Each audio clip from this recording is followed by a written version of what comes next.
True Crime Society podcast contains adult themes and violence and is not intended for all audiences.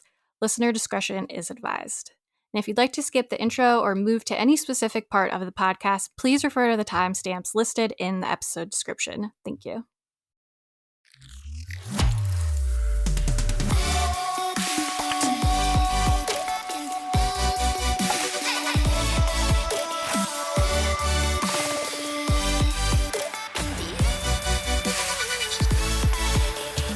What's up, guys? Welcome back to another episode of the True Crime Society podcast with Stephanie and Olivia.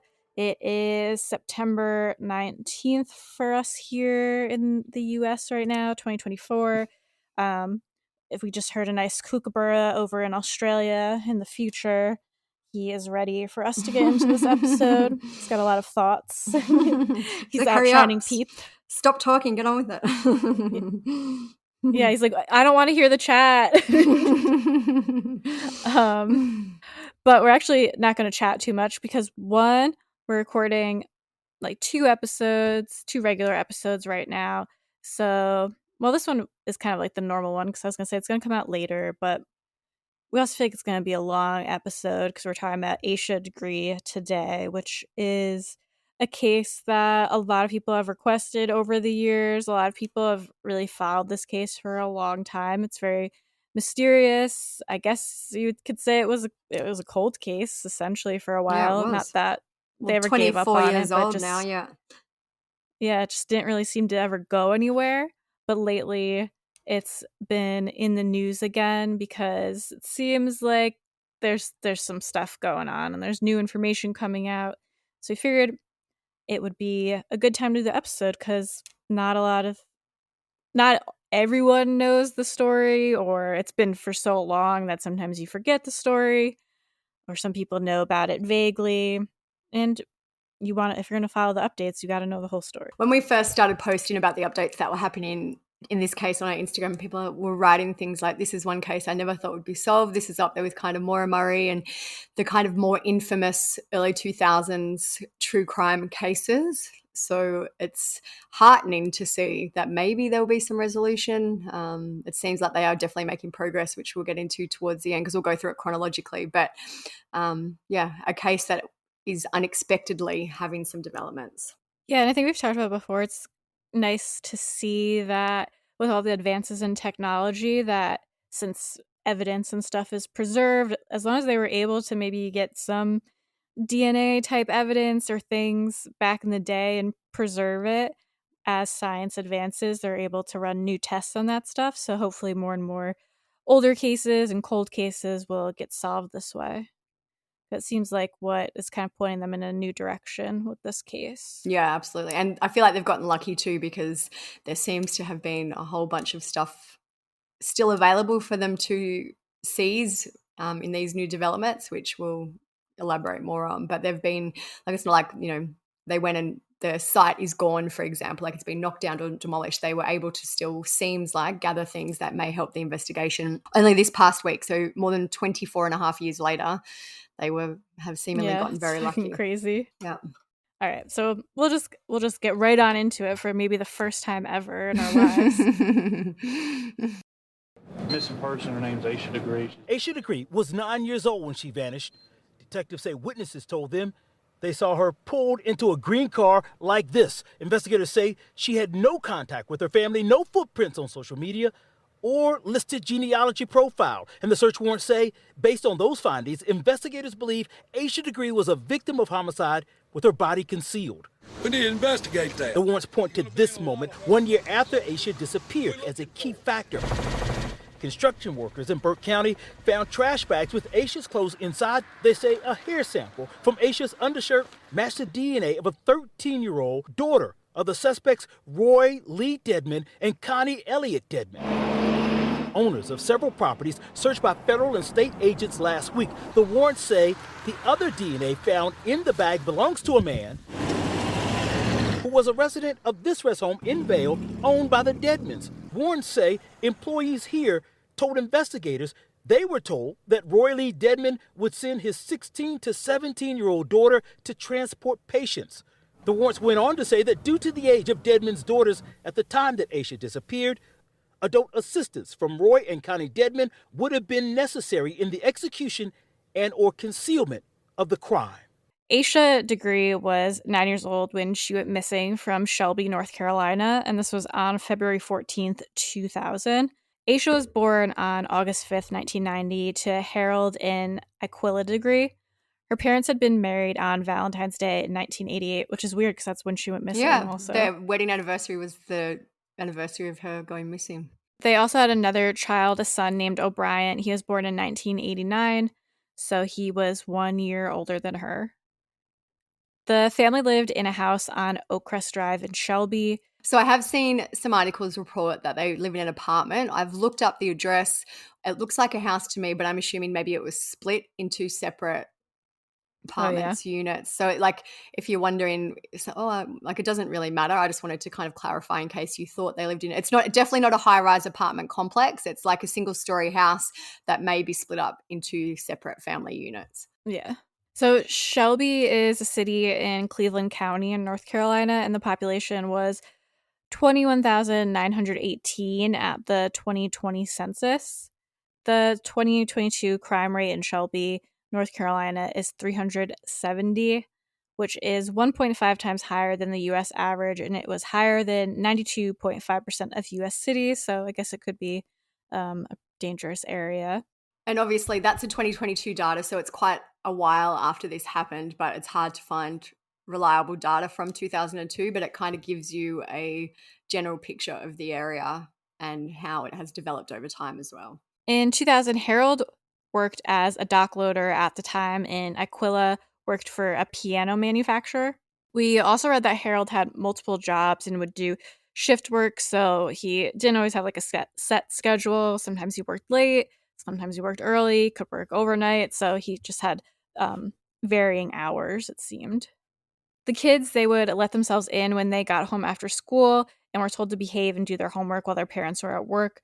They were expected to have their homework and chores done by the time their parents got home.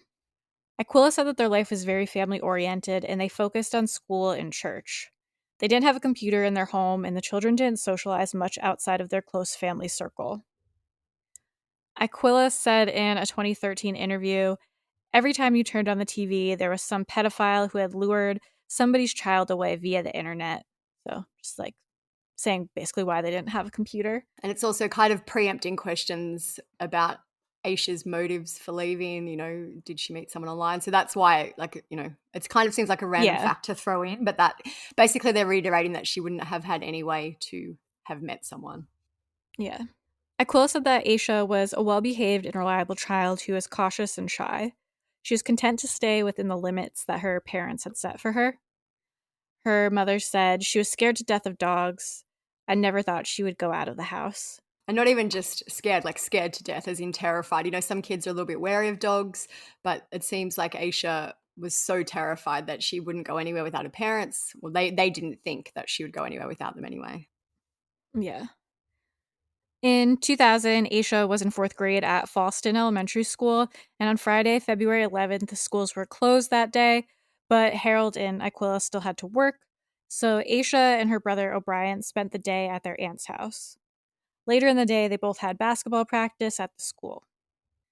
Asha played her first basketball game of the season on February 12th, so the following day. Asha was fouled out and her team lost, and her parents said that she was really upset about this and cried with her teammates after the game. But later in the day, she cheered up a bit and was able to go watch her brother's game. On Sunday, February 13th, the children went to church from a relative's home, and then they returned back to their own homes. So that night, the kids went to bed around 8 p.m. that night.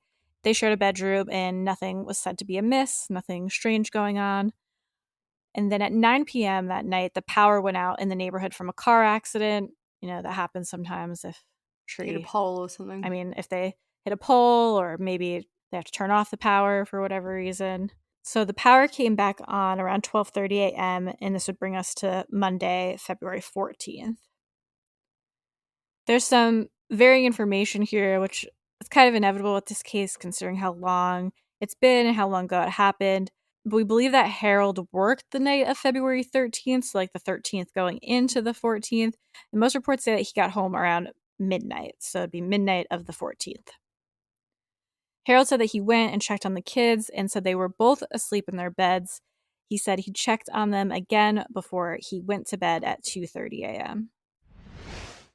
Before we get into the episode, we're going to hear a word from our sponsor, Factor. Warmer, sunnier days are here. They're calling for me. You guys are still enjoying the warm, sunny days before it gets a little bit cooler. Make sure you fuel up for them with Factor's no prep, no mess meals. You can meet your wellness goals in time for summer or any other occasion like a vacation, an event, anything you want to feel great for, thanks to the menu of chef-crafted meals with options like Calorie Smart, Protein Plus, and Keto.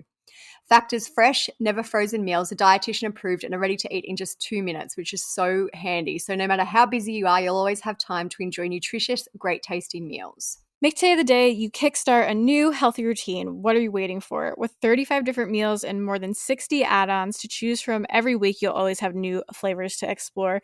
I know my favorite one that I tried was the spicy Southwestern style turkey and mac. It was so delicious. It has roasted zucchini, corn, and poblano peppers, and you can make your whole day delicious. There's breakfast, there's dessert, so you can be covered for the whole day. And another great thing is that you can keep kitchen time to a minimum. I hate spending like all this time cooking, especially when I just get home from work and I'm tired or if I have to podcast. Factor meals are ready in 2 minutes, so there's no shopping, no prepping, no cooking, or cleaning up really. So such a massive time saver. So head to factormeals.com/TCS50 and use code TCS50 to get 50% off your first box plus 20% off your next month. That's code TCS50 at factormeals.com/TCS50 to get 50% off your first box plus 20% off your next month while your subscription is active. Some reports say at some point after 2:30, O'Brien heard Asha get up to use the bathroom. She returned to the bedroom, and O'Brien said he heard Asha's bed make a squeak. I think we can all understand that. When you get in and out of bed, the mattress or the bed frame will squeak.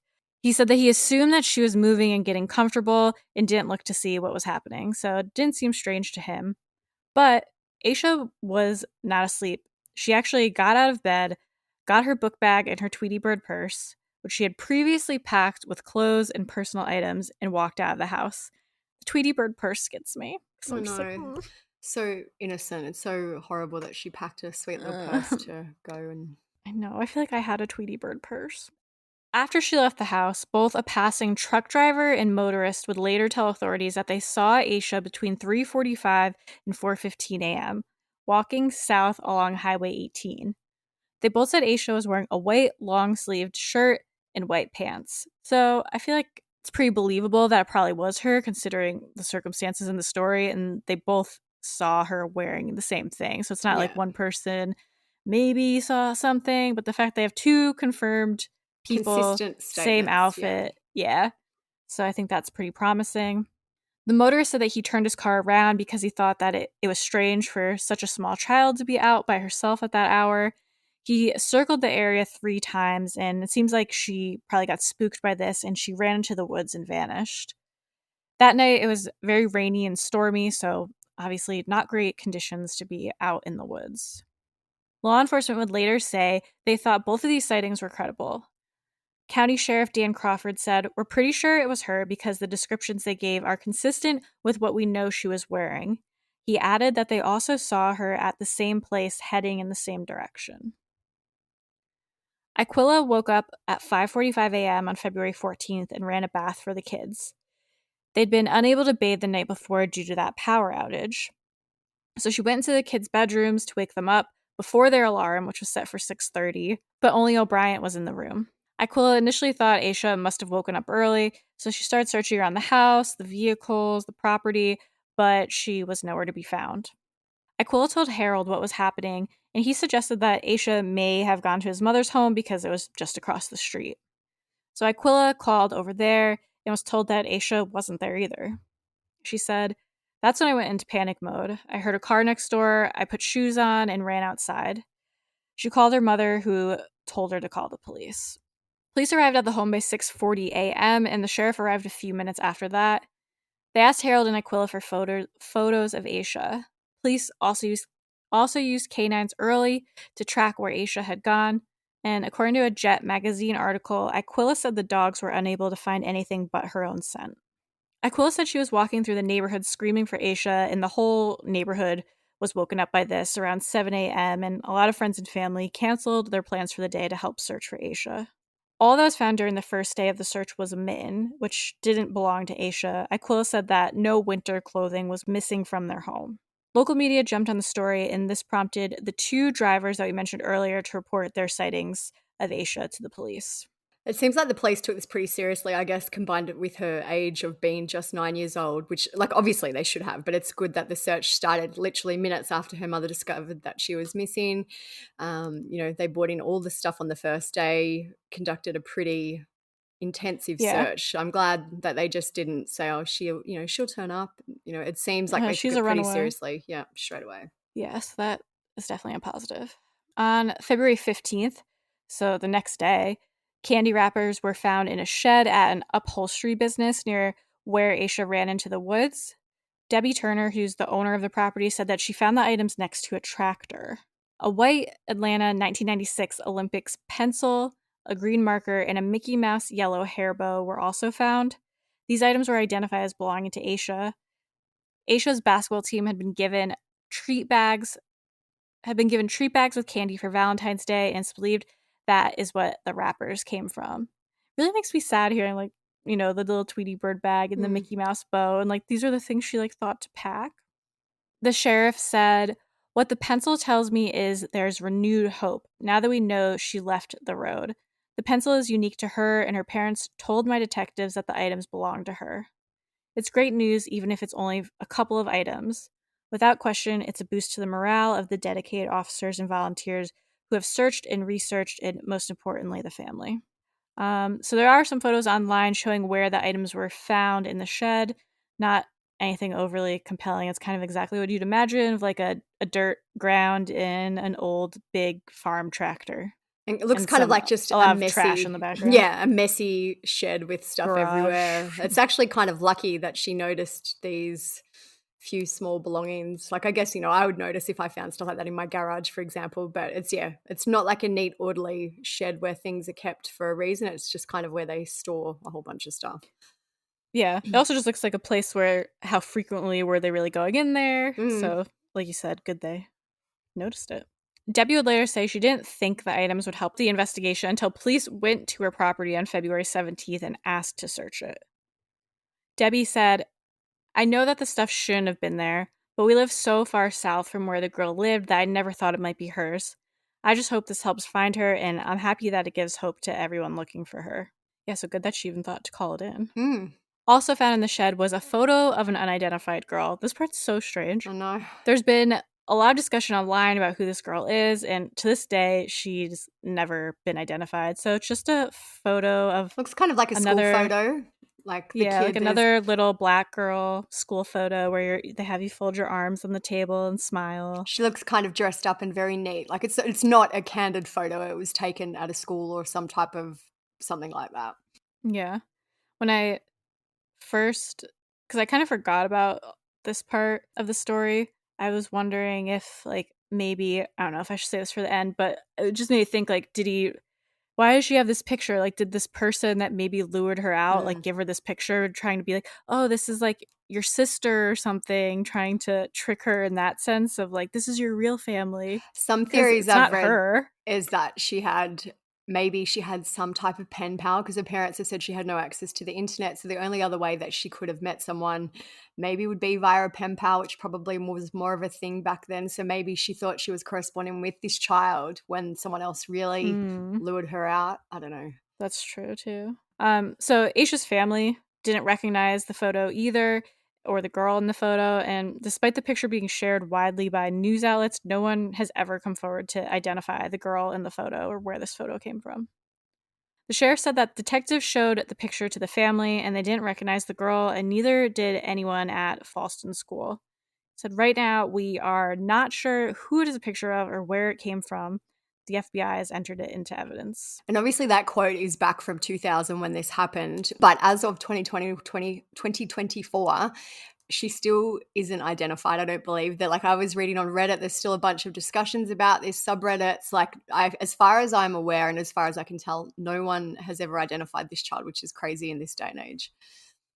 Yeah, it's like, I don't know, the whole country needs to just be like, we're playing this picture on everyone's TVs, like emergency broadcast for 5 minutes, and everyone needs to see it and look And at it. like there's versions of the photo that are quite clear. Like I'm sure people have kind of played around with it and, lightened and brightened and done different things to it to make maybe it more identifiable. But it's not like it's a really blurry photo. I feel like you would absolutely No. know that child if, I guess it's like the What's Opalika Jane doe case that we covered too, where they had an actual photo of the doe and no one could recognize her for Yeah. years and years. And it sucks because now it's like an older photo. And Yeah. who knows if it was even older at the time, where maybe people who would have known this girl could be very old or passed away. So it could be something like that too.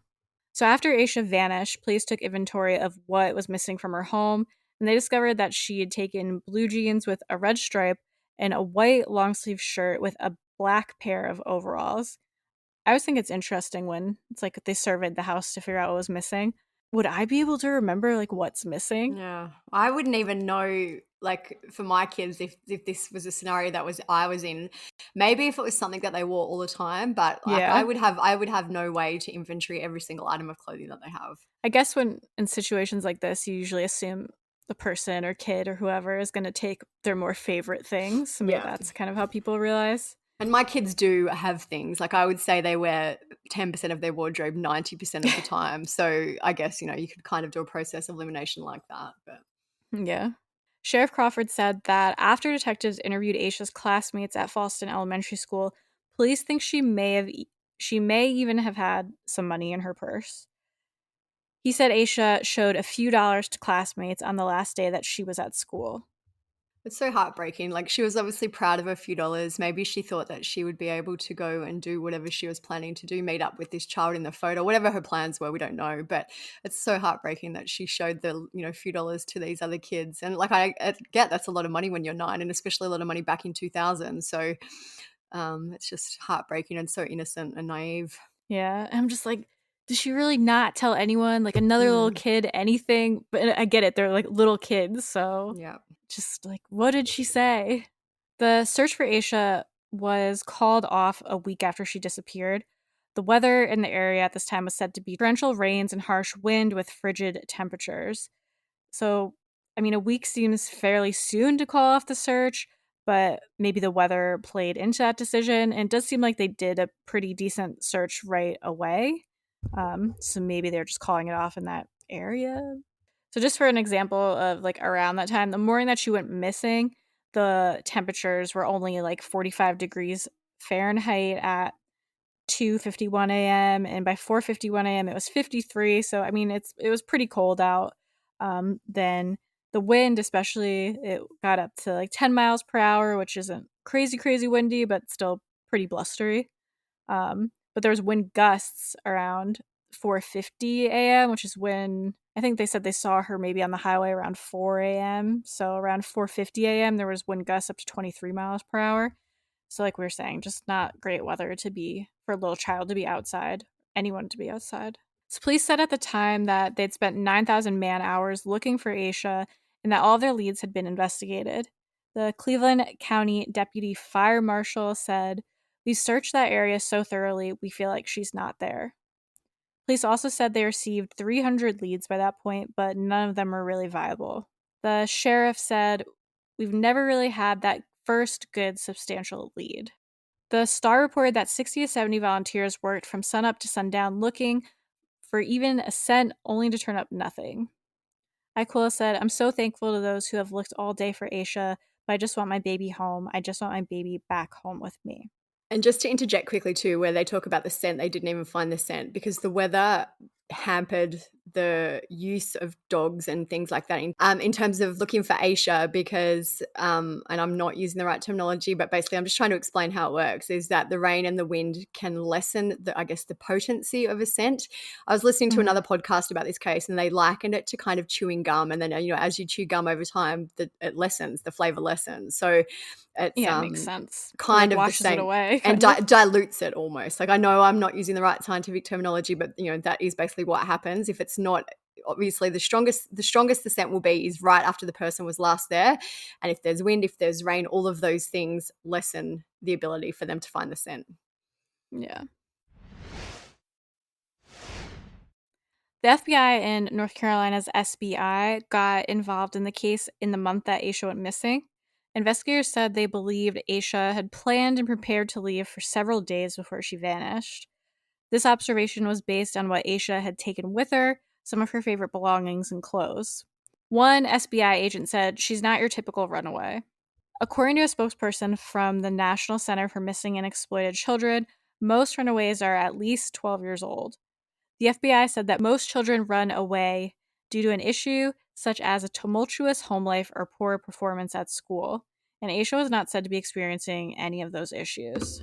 FBI agent Rick Schaefer said it doesn't fit. She comes from a well-regarded family. She does very well in school. Sheriff Crawford said at the time, something caused her to leave the road. The worst scenario, I think, is that she's been abducted. In the months after Asha vanished, her family conducted a media blitz in an attempt to keep her case in the public. They went on the Montel Williams show. Her case was also featured on America's Most Wanted and the Oprah Winfrey Show. On August 3rd, 2001, which is almost 18 months after Asha vanished, a black and beige backpack was unearthed by a construction worker named Terry Fleming. The bag was found 25 miles north of where Asha was last seen and was less than 50 yards off Highway 18. Inside it was Asha's name and her family's home phone number, so definitely hers, it seems. Yeah, no argument that it was hers, like it was labeled as hers. Terry said the police asked him not to tell the media any details about what he had found, but a nearby resident told the local Shelby Star newspaper that the backpack had been found wrapped in a plastic bag. And in an October 2010 profile on Good Morning America reportedly said that it had been wrapped in trash bags. So much for keeping that a secret. After the backpack was found, Sheriff Dan Crawford said it no longer appeared that Asha was just a runaway. He said the backpack was thrown out by a moving car, and it's highly likely now that this has involved foul play. I wonder how they came to think that. I mean, I guess you would assume that, but they said it was less than 50 yards off the highway.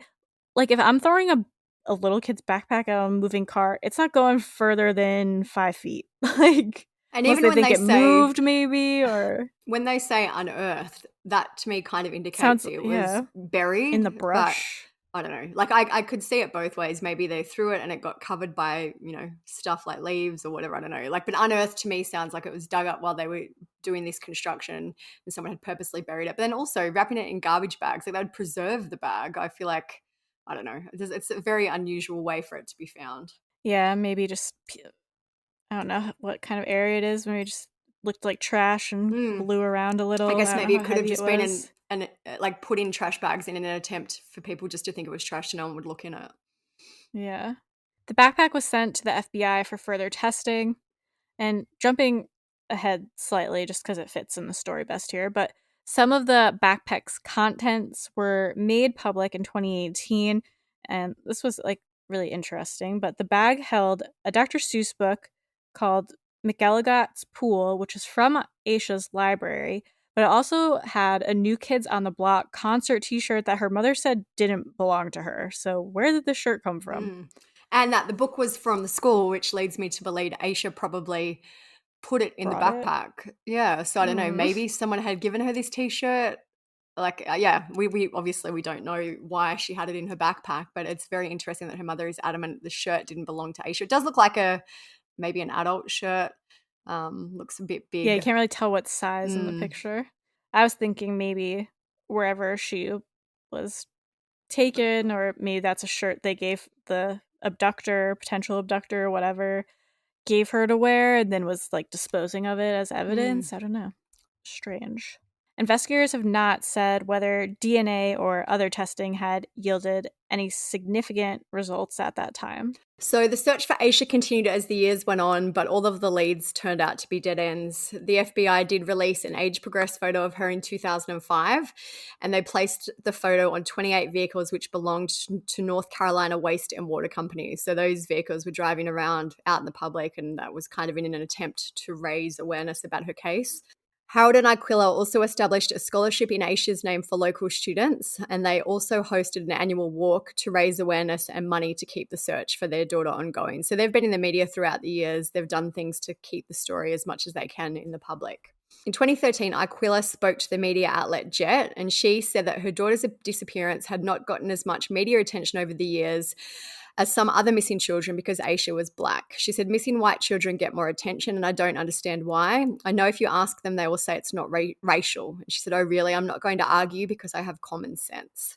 In 2016, Aquila spoke to the Shelby Star, and she said that at that point, she still believed Asha was alive. She said, I fully expect for her to walk through the door. And this is some information from that article and about how the family had kind of not moved on with time, but how their lives still had to carry on. It says the Degrees still live in the same home as they did when Asha went missing. Inside the living room is a testament to how important family is to the Degree family. Pictures of Asha, their son O'Brien, a granddaughter, and other family are on the walls. Some of the age progression photos created by investigators hang next to actual photos of Asha as a young child. That's just heartbreaking. Yeah. Aquila said, this year has been hard. She said, you would think I'd get used to it, as in Asha being gone. So that's still 16 years just after her daughter has disappeared, and it's still just as hard as it was from day one. Mm-hmm. In February 2015, the FBI announced that they were re-examining the case and would be re-interviewing witnesses. A reward of up to $25,000 was offered for information leading to the arrest and conviction of the person or persons responsible for Asha's disappearance. In May 2016, authorities shared information from a tipster that someone matching Asha's description may have been seen getting into a distinctive vehicle along the highway where she was last seen. They described the car as an early 1970s model dark green Lincoln Continental or a Ford Thunderbird with rust around the wheel wells. At that time, they released photos of similar types of models of these cars. I agree, very distinctive, especially a 1970s model in the 2000s would have been pretty noticeable anyway, but these cars are quite distinctive. Yeah, and they're really long. Like, whenever I see one, I'm like, that car is so long. Yeah. The Cleveland County Sheriff Alan Norman said this vehicle is right now considered a vehicle of interest, and it was occupied 2 times on the day of her disappearance. It has been discovered by legwork by the federal office investigators along with the federal government. So that's crazy to me. 16 years later, they've been able to uncover this tip about this car being seen in the area twice that day. It's a long time after she disappeared for them to come out with this. Yeah, but I'm like, why didn't they notice that back then? Yeah, why did it take them 16 years to come out? Maybe someone... Or did they just not put it out? I don't know.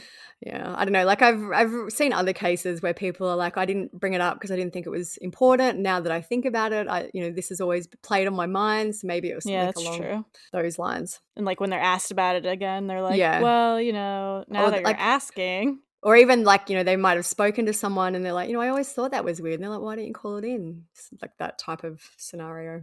Yeah. Aquila spoke to the media that year, which was 2016, and said that O'Brien now had a daughter of his own. Aquila said she's about 6. She looks so much like Asha did at that age, and she'll do something and I'll just stop and look at her.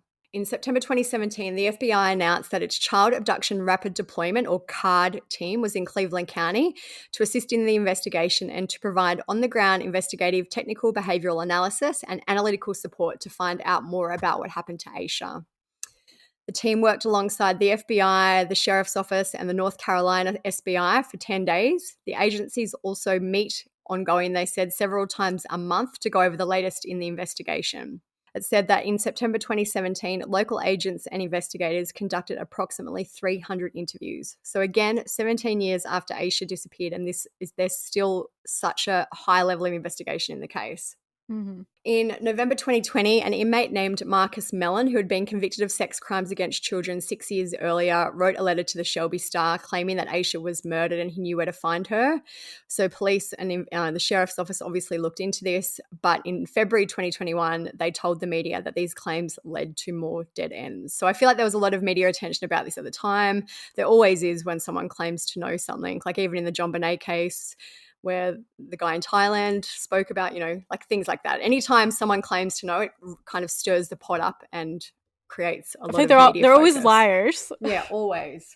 They just want to insert themselves and be either for their own benefit, like I'll tell you where Asha is if you let me out of jail or whatever. Yeah. Yeah. So we are now at 2024. In March this year, Cleveland County Sheriff Alan Norman spoke to the media, and he said that advances in technology will help investigators crack this case eventually.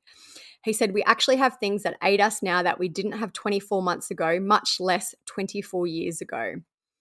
Aisha's parents spoke to the media again in March this year. Aquila said, "We're hoping and we're praying that she's had a halfway decent life anyway, even though we didn't get to raise her. We've missed everything, but I don't care. If she walked in the door right now, I wouldn't care what I missed. All I want to do is see her." So at that time too, they released kind of in this year also, prior to September, they've released a few articles about advances in the case. One article I read said that they had been making significant progress. They didn't elaborate on what that was, but basically they did indicate and give an update that things were still happening in the case. So in the last week or so, literally, there has been a ton of movement in this case.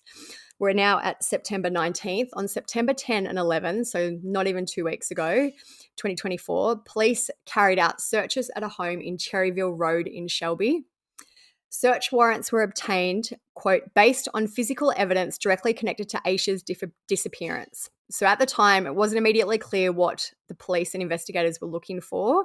There was so many rumors going on at the time. There was posts saying that a body had been found, that the home was being searched based on a deathbed confession of someone who lived there. There was a ton of photos of police at the house and them taking certain things from the property. So after they completed the search, Cleveland County Sheriff Alan Norman made a statement and said that they did not find a body while searching the property. So that was kind of a case of telephone and locals gossiping. Mm-hmm. They did say, though, that in the photos from the search, you could see officers and agents carrying boxes to and from a home, and that they also towed an older green vehicle from the property, which is so interesting based on the car that was apparently seen on the day that Aisha disappeared twice in the area. Especially since it's green. Yeah, it looks... It's like not a common color. Yeah, don't get me wrong. It doesn't look exactly like the cars that they sent the photos of, but sometimes It's I don't boxy. know a model of car. It's more boxy, but it is green. It's probably from around that time period. I feel like I absolutely agree they look similar. Like for someone who isn't really, or doesn't know much about cars, I would say, oh yeah, okay, looks kind of similar. Yep. I can absolutely see that it's definitely not totally different from the car they were looking for. Yeah, definitely similar. Yeah. So the car, when I saw the photos, it had been parked in like a garage. Again, it looked like there was a ton of It was like hoarded, right? Yeah, I was going to say hoarded. I was trying to be polite. but there was like a ton of garbage in the garage where it was stored. It was surrounded by like boxes and debris and stuff like that. Had stuff on top of it. It's not like anyone was using this car. It looks to me like that car had been parked in that location for a very long time. It hadn't been moved. Mm-hmm. That's just my analysis of the situation. No, I agree. So we have learned that the Cherryville Road property that was searched belonged to the Deadman family. After police wrapped up their search and said that they didn't find a body, the family actually held their own press conference, and it was led by an attorney named David Teddy. The attorney said that more answers would be forthcoming once the search warrant is made public, which has now happened. It says that basically... The attorney said that a man named Roy Lee Dedmon was questioned by law enforcement on the day of the search, and he denied knowing any information about what happened to Aisha. David said they were able to supply information to police that supported that claim. He didn't really elaborate on what that was, but he apparently had an alibi maybe for the day that Aisha disappeared, or had some information to suggest he's not involved. Mm-hmm. He said that not only Roy Lee, but his wife, who is now 80, and their daughters and other family members were interviewed, and none of them have any information on what happened to Aisha. At the time that Aisha disappeared, the couple had 3 teenage daughters named Lizzie, Sarah, and Annalie. So, not that much different in age to Aisha. She was 9, maybe they were 13, 14, 15. They were a few years older than her anyway. Yeah. The attorney said, "It is in my practice for the last 36 years to not do this, to not make public statements about cases that are pending. Now we don't have an actual case in a courtroom that's pending at this juncture. It's merely an investigation. But I feel compelled because of the rampant conjecture and speculation that has been happening in our community." So he goes on to address some of the rumors that were going around online. He said there's been no body found, let alone 7 bodies. Some people are putting out there on social media that a number of bodies have been found, and that is not true. There is a statement on social media that Roy Dedman has confessed to having information of somehow being involved in the disappearance of Asha, and that is false. So I feel like that was the deathbed confession, that he was dying, so he chose to tell police where Asha was. He doesn't seem to be dying. He's elderly, but it doesn't seem like there was this sensationalized deathbed confession as was being speculated online. Yeah, I didn't hear anything about multiple bodies. I saw No. people speculating that there was maybe one body because they were like out digging around in the woods, it looked like. So people were wondering what they'd found there. And I did see some of Aisha's family were making statements basically saying, please, like I know they're probably not working with this attorney, but they were also making statements saying, please don't sensationalize, don't speculate. When things are confirmed, they will be released. So but yeah, I did see, like, it's, when things happen in a town like this, everyone gossips. It's just human nature for everyone to be interested. Everyone, I heard this is what Especially I heard. a case like this. Yeah, that would have taken over their town for the past 24 years. And a lot of it, I'm sure, is like good natured. Once it gets passed online and into all that, it can be much more toxic. But locally, nobody's trying to be malicious. No. So. And that, like, everyone just wants to share information. Like, hey, my aunt told me that they found 6 bodies. Like, everyone just always wants to be the first with the information. And they're not, I agree, not doing it maliciously. They're just doing it to try and pass on what they've heard. They don't want to be left out. Yeah, I feel like people there, like, care about it. So the attorney said to his knowledge, no person has made any type of confession that they have any information about what happened to Asha. He said he is not concerned just for the Dedmon family, but he's also concerned for Aisha's family. He said, I do not know her parents personally, but I do know a number of their relatives, and they are good and decent and honourable people. And they deserve better than what some people in this community have done recently by spreading false information that Aisha's remains have been found. I don't think the press will be notified about what happened to Asha Degree until her parents are told first. So he then went on to basically tell people to stop speculating. He said, if you spread something that is not a fact, then you are participating in a disservice to Asha Degree and her family and a disservice to Roy Dedmon and his family. He went on to say that once the search warrant is made public, the connection to the Dedmon's property will become clear. He goes on to say, I think there will also be some information in the search warrant that will sadly link a person to the circumstances to Aisha's disappearance that is no longer living. And then he goes, it's very possible, not saying that the person was named in the search warrant that had anything to do with her disappearance because I don't know any more that you do, but it's very possible that that person who's no longer here has the answer as to what happened to Asha, and the answer may very well never be known.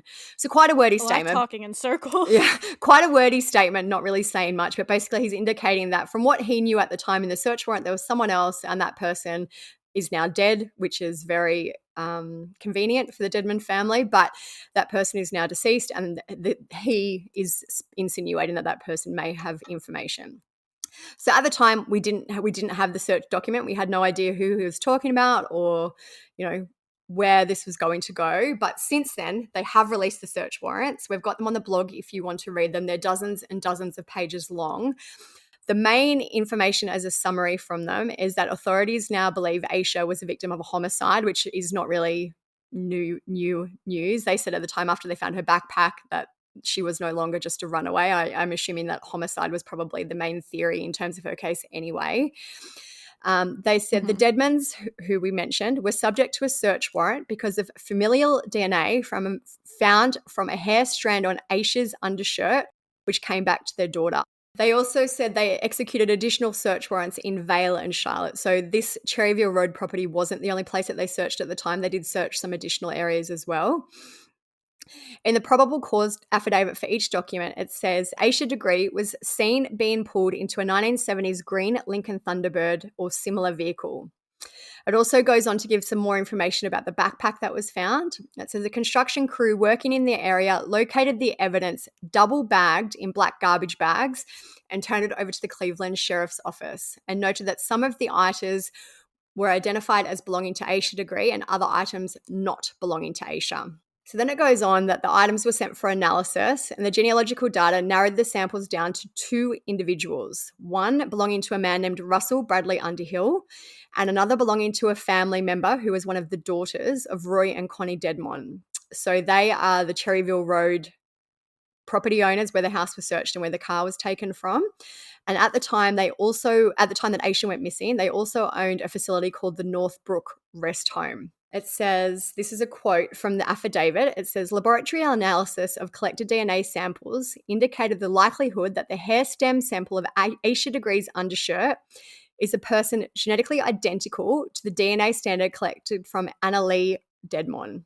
Her name now is Annalee Dedmon Ramirez. I'm assuming she's been married, so she's referred to in the media sometimes as Ramirez if you see that and you're wondering who it is. But Annalee Dedmon is one of the Dedmon daughters who was a teenager at the time that Aisha went missing. The search warrant for one of the other properties that Dedmon owned indicated that several years ago, a family saw Roy Lee digging a chest-deep hole on the property, and that investigators observed a 6 to 8 inch dent in the ground, quote, where it was obvious that the ground had been disturbed. Additionally, the search warrant stated that Roy did they Lee look? I'm assuming they did look because they were digging and things like that. So maybe he had moved something. I don't know, but it does seem suspicious. Additionally, the search warrant stated that Roy Lee had padlocked rooms in the home that he was renting out, and he said to the renter that the rooms were locked because he had personal property in the rooms, which is weird. Yeah. The other person in the search warrants is Russell Underhill, as we mentioned. He is the other DNA evidence source. It's indicated in the documents that he was a resident at the Northbrook Rest Home at the time of Aisha's disappearance. So that is a home that was owned by the Dedmons at the time. It says what's a rest home? I'm assuming it's like a nursing home, like an elderly home, or a home for people with needs, like someone like I don't. That article I sent you goes into more detail, but I feel like he was just unable to care for himself. So it says, according to the documents, a Cleveland County Department of Social Services employee spoke with deputies in 2023, and they revealed that Roy Dedmon was involved in Russell Underhill's care, and that they recalled Roy sending one of his daughters to transport patients in an unreliable vehicle to and from a hospital. There's been a whole bunch of new articles coming out. As we mentioned, this has just literally happened in the last week. I've read an article today where they've spoken about the items that were searched from the properties, I should say. It says Annalee's house was one of the ones that was searched. She had a home in Charlotte. They also searched the Northbrook Rest Home, which is where Russell Underhill was living at the time. They took items including phones, computers, disposable cameras, notebooks and journals, a tooth in a Ziploc bag, a pair of earrings, a rifle, car, which is the green car, SD cards, paperwork, other records, VHS tapes, and more. So this is what we were referring to earlier in the episode, where there does still seem to be a whole bunch of old evidence laying around that they will now have to search through that may or may not be related to Aisha's case. But they've got the car, they've got computers, they've got journals, they've got all those type of things that maybe will lead them to some answers about what happened. Yeah. So in the search warrants, they did emphasize that Aisha's family is not aware of where she is, and they had given numerous statements and passed polygraph tests in relation to the case, because obviously the family is always the first group to be looked at, and they've stated that they do not believe at all that her family are involved in the disappearance, which I would also agree with at this point. Yeah. As I mentioned, the documents are really long. If you want to read all the kind of legal jargon, I'll put them on the blog. But from what I have determined is that Roy Lee Dedmon's attorney is kind of insinuating that Russell Underhill may be the person that was involved, that he is now dead, which is convenient because, I guess blame can be placed on him. But it is interesting that he and Annalee were linked via DNA to the belongings that Aisha had. So Annalee is Roy's daughter. Yeah, so Annalee was one of the teenage daughters of the Dedmon family. She was said to have helped them with the work at the rest home where Russell Underhill was living. I know it's a lot, there's a whole bunch of names in this, but basically the Dedmon family live at the home or the homes that were searched. The car was taken from the Dedmon home. Someone saw Roy Lee Dedmon apparently digging a big hole on his property. They have now since searched Annalee's home because her hair was found on some of Aisha's clothing. So it seems they're trying to say it could still be Russell because Annalee worked at the home that Russell lived at and also maybe transported him sometimes. Yeah. So maybe Annalee's hair could have gone on him and then could have gone on Aisha somehow. Seems like kind of a stretch, but... Yeah. I'm just looking up now about the Northbrook Rest Home. I was just trying to look that up too. So the Northbrook Rest Home says It's basically a senior care service. Yeah. So I'm assuming it's for people who need additional care, either It's because like due to their assisted age. living. Yeah, exactly. Assisted living or due to their circumstances.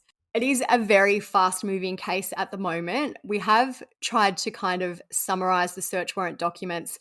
I have no doubt that more and more information about the people named in them will come out over the coming weeks. There's been an article just come out today that actually talks about the autopsy of Russell Underhill. So he, as we mentioned, is the one who the Dedmon family attorney is kind of insinuating knew more about Asha. So he was 54 when he died in 2004, which means he would have been 50 at the time that Asha disappeared. He suffered from depression, alcohol, and substance abuse, and he was a Vietnam vet. He was last seen on Christmas Day in 2004, and he was found dead 2 days later, slumped over the couch in the living room in a pair of shorts. They did not find evidence of a homicide or unusual circumstances, but his cause of death was never determined. He had coronary artery disease, but there was no indication of a heart attack, and he had older brain injuries. So like the article talks about past caregivers that he had threatened. So he was obviously quite a volatile person that required a high level of care, which is why he was in this rest home. So it says, this article from today says that he had been under the care of Roy and his wife, Connie Dedmon, on and off for a number of years. Roy Dedmon was actually listed as Russell's emergency contact. So they clearly knew each other. I feel like it's not totally unreasonable to think that he would have had some contact with Annalee. We know that she apparently transported him at one point. So they are definitely intertwined. I guess that, like, my confusion comes in is like, why were specifically they caring for him? You know? Mm. I don't know. But I found I was just looking up stuff about the rest home, and I found something on Reddit posted 20 hours ago. Someone found an article about problems at the Northbrook rest home. It's an article from 1998. So it's kind of aroundish then, about the community's thoughts on the rest home. It says, Wesley Gross stated that he lives on Northbrook School Road. He stated that he and his wife were riding horses on the shoulder of the highway one evening. He stated that a pickup truck nearly hit both of them, so they followed it. He stated that the driver and passenger were drunk, and the driver resides at Northbrook Rest Home.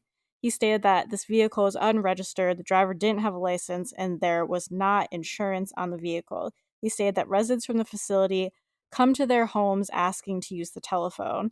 So basically it goes into other things like that, where it doesn't seem like they were super, like, I get in these homes they're not like prisoners, but it seems like they were out able to do whatever they want, drinking and driving without licenses. Like, this whole article is basically about how they were generally a nuisance to the town. Another person named Shirley Bristol stated that her daughter is a resident of Northbrook. She stated that she was speaking on behalf of the people of Northbrook. She stated that there are numerous violations, and she does not understand why Northbrook Rest Home is able to stay open. She stated that they appreciated any help that the commission could provide. One other kind of interesting tidbit in this is that Roy Lee Dedmon's property at Cherryville Road is less than 6 minutes away from where Asha was last seen by the witnesses, and it's also en route to the Northbrook Rest Home. So very, very close to where she went missing, essentially, is where the property was. Yeah, it seems like there's going to be a lot of finger pointing between the two parties. Yeah, I feel like it's very, very convenient that Russell is dead. Obviously, the attorney is working for the Dedmon family. It's in their best interest to not be involved in the case. But for the police to be executing search warrants 24 years later, to still be seizing all that documentation and materials, they must have quite a lot to be able to do that. In terms of the theories about what happened to Asha, I had actually written some of these before the search warrant documents were released, and they've now said that she is likely a victim of homicide. The initial theories that have always been discussed online is that she got off the road when the motorist spooked her, she got lost and injured and passed away in the elements. I feel like that likely didn't happen now, especially knowing what we know. The other main ones are that Asha was abducted either from a passing car or by someone living in the area, and it kind of ties into why did she leave the house? Was she kind of catfished by maybe a pen pal who could have been the person in the photo? I just feel like she had to have a reason to be sneaking around and She's out of the definitely house. lured. Yeah. I feel like she was Out of lured the house. and I just need to know how. Apparently her parents have said she had no access to the internet, which would have been even harder. You know, like back in 2000, the internet was definitely not as readily available. They didn't have a computer. I'm assuming the kids had very limited internet access at school. She didn't have a phone, any of that. So for someone to find her online would have been a lot more difficult. I feel like there was some other way that she was lured out of the house. But even if she had like a pen pal, would her parents not notice her getting mail and writing letters and sending mail? Yeah. Or like maybe they're hiding notes in a Yeah. spot, like I don't know. I feel like the pen pal theory maybe has more credence because of the photo that was found. Like, why otherwise would she have a photo of this random child unless it's someone that she thought she was somehow communicating with? But even if that was the case, so if she thinks she's writing to this little girl, what would still prompt her to leave? Like, you know, what did this alleged little girl say where she was like, you need to like pack up some clothes and get out of your house in the middle of the night? Also, how'd she know what time to wake up? Did she have an alarm? Like, I have so many questions just about the logistics of all of it. Yeah, and the other kind of, this is not a theory as such, but there's been a lot of discussion online about if the things that were found in the shed were staged and that Asha was never actually in the shed. Like, why did she leave her Mickey Mouse bow? Why did she leave the photo? Were those things placed there so that people would think she was in that area when she'd actually been abducted? I don't know. It's an interesting discussion. It does seem strange to me that she apparently discarded these things, like the pencil. Why is she throwing these things out in the shed? Like, maybe it was dark and she lost them. Yeah, could be, I guess. But then why? Yeah, I don't know why. Maybe she was rummaging through her bag looking for more candy, and they fell out. Yeah, I don't know. But I wouldn't also be surprised if those things were staged in an effort to throw people off where she actually ended up. I don't personally think this was a stranger abduction. I feel like absolutely she was lured out by someone for a reason. She had a reason to be leaving the house at, let's estimate 3 a.m. on a rainy, windy, stormy night. I just feel like someone lured her out there and knew she was going to be out there. I don't think this was just a stranger who was driving along the road and saw her and took her. I feel like someone knew she was going to be there and abducted her. They could have still been like essentially a stranger, but it wasn't like a crime of opportunity by a stranger. Like someone who planned and lured her out. And someone who was not known to Asha, they lured her under the guise. Like maybe, and I know that you were mentioning why would she leave the house? Maybe whoever she'd been communicating with had written her a note saying, hey, meet me at 5 a.m. here and we will go to, somewhere fun. Like, I don't know what things are in the area, like a park or a theme park or whatever, something fun that a kid would love to do. Or maybe tricked her that she needed, that the other fake child or whoever needed help or something, because it seemed like Asha was a nice girl who would probably want to help someone. So I feel like now, especially that the search warrant documents are released, it's pretty clear that Asha was likely abducted, probably by someone very close in the community, for the reason maybe that the person was just deceptive and was looking to harm a child. It's so sad. It's just like, I hope that it seems like they're getting close where they might be able to kind of pinpoint who did it, but I hope that we're still, in her family is still able to get more answers as to like all the logistics of everything of like, how did this person find her? How were they communicating? Like, what was the story? Like, I hope that they're able to figure out, or the person tells them that information. I don't know. I know that we've mentioned too that Russell Underhill seemed to have some issues. He was an alcoholic. He seemed quite volatile, quite abusive. But I really, just the vibe I'm getting, like I very well could be wrong, but especially that this green car was found at the Deadman property that they had obviously stashed and, hadn't used for probably decades. I just feel like the Russell Underhill thing is likely. It's like a scapegoat. Yeah, absolutely. Like, I don't know, maybe, or he could have even been in it with the Deadman family. Like, maybe been together, they could have done it together, and now that he is passed, it's very convenient that they can blame it on him. But it does seem to me like the Deadmans were likely involved in some way based on the legalities, the legal documents that we've got, the evidence that they've released that they have. It does seem like they appear to have something to hide. And I think it'd be much more likely for her to get the daughter's hair on her by being in their vicinity versus like somehow this guy having the daughter's hair on him and then that transferring to Asha. Yeah. I do feel like this is one investigation where it seems like they have been really thorough. We often talk about, investigations that are botched and they lose evidence and evidence degrades over time. But for them to be able to DNA test a hair that they found 20 whatever years ago, to have preserved it, to still be able to test. And I feel like that's what the sheriff was referring to earlier this year, where he said basically we've had DNA advancements in the past 24 months, let alone, what we've had in the last 24 years. So it seems to have been such a thorough and ongoing investigation, which is sometimes rare in these cases. Yeah, I agree. It seems promising now, where it didn't seem like there was really any hope for a long time. Yeah. So as we get more information, maybe about the people in the search warrants, maybe, about the likelihood that they were involved, we may be able to do another update episode. But that is kind of it up to date in terms of the chronological case of Asha, where we're at now, what we know. As of the time of recording, that is a summary of everything that's happened in her case. Yeah, if anything big happens between now and when this comes out, I'll put in a clip or something. But if some other stuff does happen between right now, which is September 19th, we'll talk about it in the next episode or something, maybe next 2 episodes, just because we had to back record 2 episodes. But we will talk about it. I'll put in a clip if anything else happens between now and the release of this episode. But also make sure you follow us on Instagram, because we'll definitely post about it. I feel like the main updates that could happen in this case is that arrests are made or that her body is found. Yeah. I don't know. I just feel like it will still be a process, especially after this amount of time, for things to happen. So that's really it for this episode. Up to this point, like we said, there might be more updates, who knows. But that's it for this episode. Everything will be on the blog at truecrimesocietyblog.com. Make sure you're following us on Instagram, because we'll post any updates there for sure also, at True Crime Society on Instagram. If you want to follow our personal accounts, mine is StephSum_, Olivia's TCS Olivia.